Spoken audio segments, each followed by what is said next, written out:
ನಮಸ್ಕಾರ ಗುರುಗಳೇ. ಶರಣಾರ್ಥಿಮ್ಮ. ಗುರುಗಳೇ, ಶತ್ರುಗಳನ್ನ ನೋಡಕ್ ಹೋದ್ರೆ ಬೇರೆ ಎಲ್ಲೂ ಇರಲ್ಲ. ನಮ್ಮ ಅಕ್ಕಪಕ್ಕನೇ ಇರ್ತಾರೆ, ನಮ್ಮ ಸಂಬಂಧಿಕರಲ್ಲೇ ಇರ್ತಾರೆ.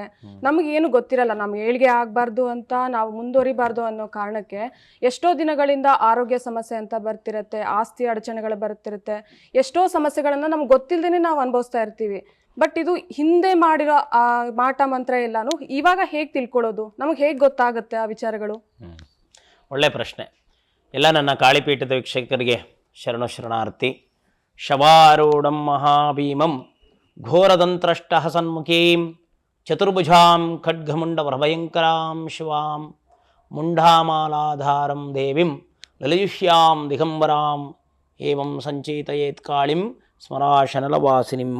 ಮಹಾಕಾಳಿಯನ್ನು ವೀರಭದ್ರೇಶ್ವರನ ಮನಸ್ಸಿನಲ್ಲಿ ಸ್ಮರಿಸುತ್ತಾ ನನ್ನ ಆರಾಧ್ಯ ಗುರುವನ್ನು ಮನಸ್ಸಿನಲ್ಲಿ ಸ್ಮರಣೆ ಮಾಡಿ ನಿಮ್ಗೆಲ್ಲರೂ ಕೂಡ ಒಳ್ಳೆಯದಾಗಲಿ.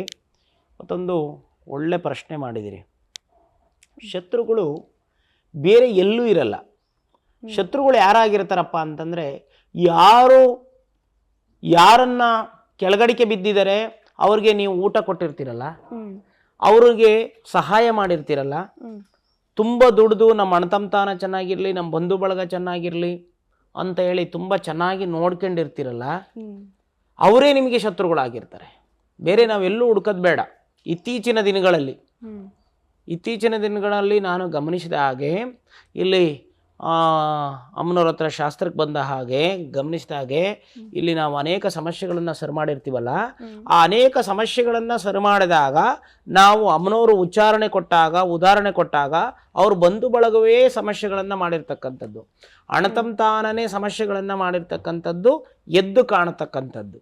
ಹಾಗಾಗಿ ಶತ್ರುಗಳನ್ನು ನಾವೆಲ್ಲೂ ಹುಡ್ಕೋದು ಬೇಡ.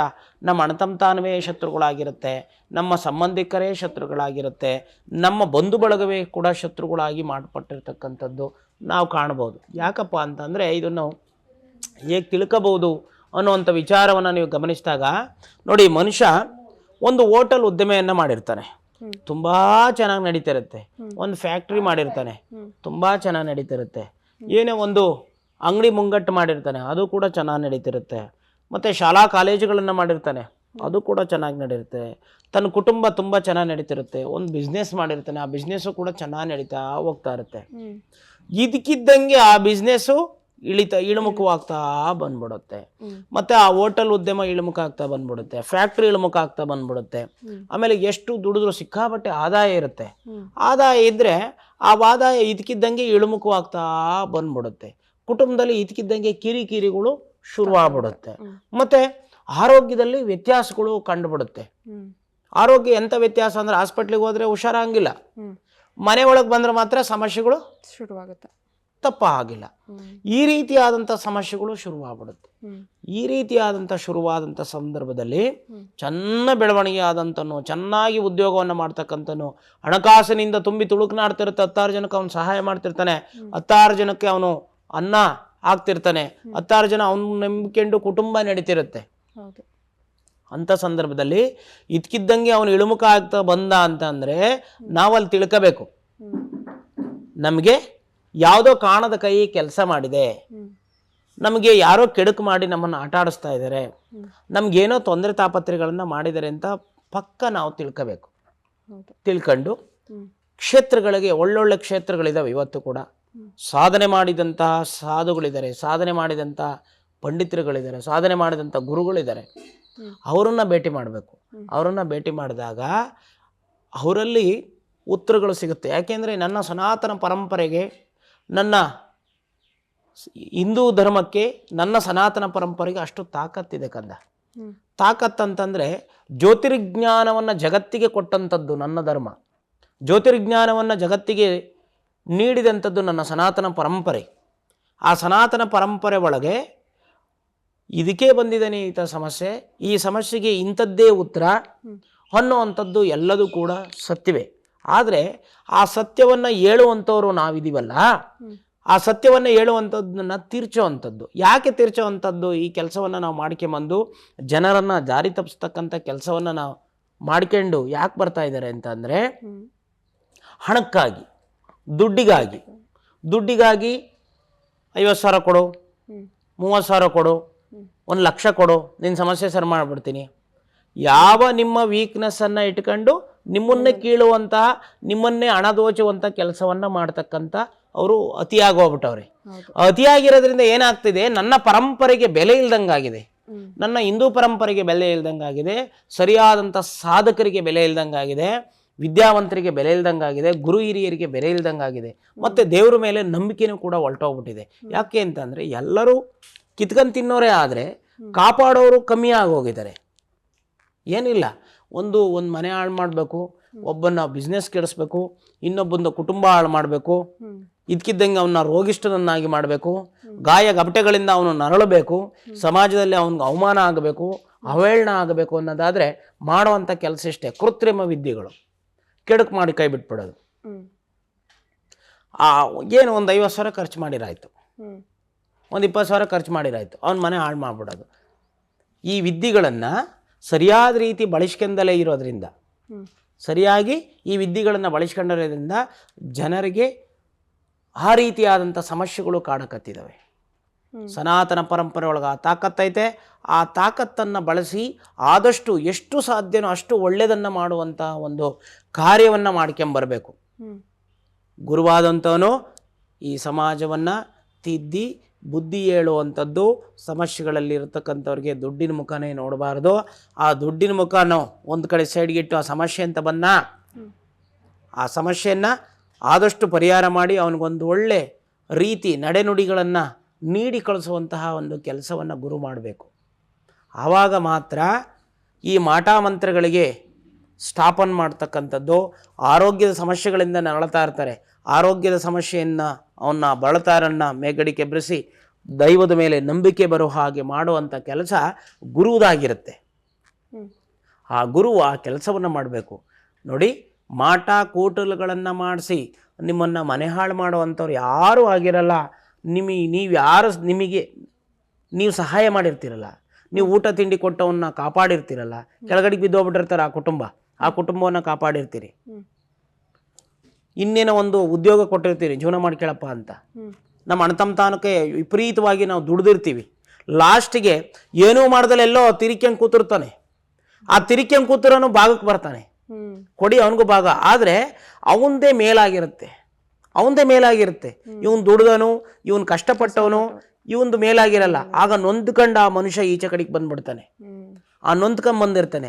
ಹೋಗ್ಲಿ, ನೊಂದ್ಕೊಂಬಂದ, ನಮ್ಮ ಅಣ್ಣೇನೋ ಕೊಟ್ಟ, ನಮ್ಮ ತಮ್ಮೇನೋ ಕೊಟ್ಟ, ನಮ್ಮ ಬಂಧು ಬಳಗ ಏನೋ ಸಹಾಯ ಮಾಡ್ತು, ಬಿಡಪ್ಪ ಅವ್ರಿಗೆ ಒಳ್ಳೇದಾಗ್ಲಿ ಅನ್ನೋ ಮನೋಭಾವ ಇಲ್ಲ. ಅವನೇನಾದ್ರು ಬದುಕ್ತಾ ಇದ್ದಾನೆ, ಅವನೇನಾದ್ರು ಚೆನ್ನಾಗಿದ್ದಾನೆ, ಅವನೇನಾದ್ರು ಮಾಡ್ತಾ ಇದ್ದಾನೆ ಅಂತಂದ್ರೆ ಅವ್ನ ಬಿಸ್ನೆಸ್ ಹಾಳು ಮಾಡಬೇಕು, ಅವನ್ನ ಕೆಡುಕು ಮಾಡಿ ಕೆಡಿಬಿಡಬೇಕು. ಈ ರೀತಿಯಾದಂಥ ಪರಿಸ್ಥಿತಿ ಉಂಟಾಗಿದೆ. ಮಾಟ ಮಂತ್ರಗಳನ್ನು ತಿಳ್ಕೊಳೋದು ಹೇಗೆ ಅಂತ ಅರ್ಥ ಆಯ್ತಮ್ಮ? ನಾವು ಈ ರೀತಿಯಾದಂಥ ಸಮಸ್ಯೆಗಳು ಯಾವಾಗ ಉಲ್ಬಣ ಆಗಕ್ಕೆ ನಿಂತ್ಕೊಳ್ತವೆ, ಇದು ಹಂತವಾಗಿ ಸ್ಟಾರ್ಟ್ ಆಗ್ತಾ ಬರುತ್ತೆ. ಹೌದು, ಹಂತವಾಗಿ ಶುರುವಾಗುವಂಥದ್ದು. ಚೆನ್ನಾಗಿ ನಡೀತಿರುತ್ತೆ ಬಿಸ್ನೆಸ್, ವಾರಕ್ಕೆ ಎಳೆದೇ ಸಾಗ ಅಂಥದ್ದು ಬಂದ್ಬಿಡುತ್ತೆ. ವಾರ ಪೂರ್ತಿ ಆಗ್ತಿರುತ್ತೆ, ವಾರಕ್ಕೆ ಎಳೆದೇ ಸಾಗೋದು. ಆಮೇಲೆ 15 ದಿವಸಕ್ಕೆ ಒಂದ್ಸರಿ ಆಗೋದು. ವ್ಯಾಪಾರಗಳು ಕಡಿಮೆ ಆಗ್ತಾ ಬರೋದು. ಆಮೇಲೆ ಇದಕ್ಕಿದ್ದಂಗೆ ಮನೆ ಒಳಗೆ ಆರೋಗ್ಯದ ಸಮಸ್ಯೆಗಳು ಕ್ರಿಯೇಟ್ ಆಗ್ಬಿಡೋದು. ಸುಮ್ಮನೆ ಅನಾರೋಗ್ಯ, ಕೈಕಾಲು ಹೊಡ್ತಾ, ಹೊಟ್ಟೆ ನೋವು, ತಲೆಬಾದಿ, ಹಾಸ್ಪಿಟ್ಲಿಗೆ ಹೋದ 2 ದಿವಸ ಚೆನ್ನಾಗಿರೋದು, 3 ದಿವಸ ಮತ್ತೆ ಮನಿಕೊಂಬಿಡೋದು, ಕೋರ್ಟ್ ಕಚೇರಿಗಳನ್ನು ಬಿದ್ದು ಬಿಡೋದು. ಈ ರೀತಿಯಾದದ್ದು ಯಾವಾಗ ನಮಗೆ, ಆಮೇಲೆ ಇದಕ್ಕಿದ್ದಂಗೆ ಯಾವಾಗಲೂ ಮಂಕಾಗಿ ಕೂತ್ಕೊಂಡ್ಬಿಡೋದು. ಚೆನ್ನಾಗಿ ದುಡಿತಿರ್ತಾನೆ, ಚೆನ್ನಾಗಿ ಬೆಳಿಗ್ಗೆ ಎದ್ದು ಕೆಲಸಕ್ಕೆ ಹೋಗ್ದಲೇ ಇರಲ್ಲ, ಅವ್ರು ಮನೆಯಲ್ಲೇ ಕೂತ್ಕೊಂಡ್ಬಿಡೋದು. ಮನೆ ಒಳಗೆ ಇದಕ್ಕಿದ್ದಂಗೆ ಕಿರಿಕಿರಿಗಳು ಶುರುವಾಗ್ಬಿಡೋದು. ಗಂಡ ಹೆಂಡತಿಗೆ, ಅತ್ತೆ ಮಾವಗೆ, ಮಕ್ಕಳಿಗೆ ಇದಕ್ಕಿದ್ದಂಗೆ ಕಿರಿಕಿರಿ ಶುರುವಾಗ್ಬಿಡೋದು, ಸಮಸ್ಯೆಗಳು ಶುರುವಾಗ್ಬಿಡೋದು. ಇಂಥ ಒಂದು ಪರಿಸ್ಥಿತಿಗಳು ನಾವು ಉಂಟಾದಾಗ ನಾವು ಮೊದಲು ಯಾವ್ದಾದ್ರು ಒಂದು ದೇವಾಲಯವನ್ನು ಗಮನಿಸಬೇಕು, ಯಾವ್ದಾದ್ರು ಒಂದು ಗುರುವನ್ನು ಭೇಟಿ ಮಾಡಬೇಕು. ಭೇಟಿ ಮಾಡಿ, ಇದು ಏನು ಸಮಸ್ಯೆ, ಇದು ಯಾಕೆ ಹಿಂಗೆ ಆಗ್ತಾಯಿದೆ, ನಮ್ಮ ಮನೆ ತುಂಬ ಚೆನ್ನಾಗಿ ನಡೀತಿತ್ತು, ನಮ್ಮ ವ್ಯಾಪಾರ ವ್ಯವಹಾರ ತುಂಬ ಚೆನ್ನಾಗಿ ನಡೀತಿತ್ತು, ನಮ್ಮ ಫ್ಯಾಕ್ಟ್ರಿ ತುಂಬ ಚೆನ್ನಾಗಿ ನಡೀತಿತ್ತು, ನಮ್ಮ ಹೋಟೆಲ್ ಉದ್ದಿಮೆ ಚೆನ್ನಾಗಿ ನಡೀತಿತ್ತು, ನಾವೆಲ್ಲ ಚೆನ್ನಾಗಿದ್ವಿ, ಯಾಕೆ ಆರೋಗ್ಯದಲ್ಲಿ ಯಾಕೆ ಸಮಸ್ಯೆ ಆಗ್ತಾಯಿದೆ, ನಾವು ಕೋರ್ಟು ಕಚೇರಿ ಯಾಕೆ ಶುರುವಾತು ನಮ್ಮ ಮನೆ ಒಳಗೆ, ನಾವು ಯಾಕೆ ಜಗಳ ಆಡ್ತಾ ಇದ್ವಿ ಗಂಡ ಹೆಂಡತಿ, ಮಕ್ಕಳು ಮರಿ ಒಳಗೆ ಯಾಕೆ ನೆಮ್ಮದಿ ತರ್ತಾ ಇಲ್ಲ, ಇದು ಏನಾಗ್ತಾ ಇದೆ ಅನ್ನೋಂಥದ್ದು ತಲೆ ಕೆಟ್ಟು ಹೋಗ್ಬಿಡುತ್ತೆ. ಆ ತಲೆ ಕೆಟ್ಟೋದಾಗ ಗುರು ಹಿರಿಯರನ್ನ ಭೇಟಿ ಮಾಡಬೇಕು, ದೇವಾಲಯವನ್ನು ಭೇಟಿ ಮಾಡಬೇಕು. ನೋಡಿ, ದೇವರಿಲ್ಲ, ದಿಂಡ್ರಿಲ್ಲ, ಗುರು ಹಿರಿಯರು ಎಲ್ಲ ಸುಳ್ಳು, ದೇವ್ರು ಸುಳ್ಳು, ಅದು ಸುಳ್ಳು, ಇದು ಸುಳ್ಳು ಅನ್ನುವಂಥ ಒಂದು ಪ್ರಕ್ರಿಯೆಯನ್ನು ದಯಮಾಡಿ ಮರೀರಿ. ಯಾಕಪ್ಪ ಅಂದರೆ ಇವತ್ತು ಕೂಡ ಅಣುರೇಣು ತೃಣಕಾಷ್ಟದಲ್ಲೂ ಕೂಡ ದೈವ ಇದ್ದಾನೆ.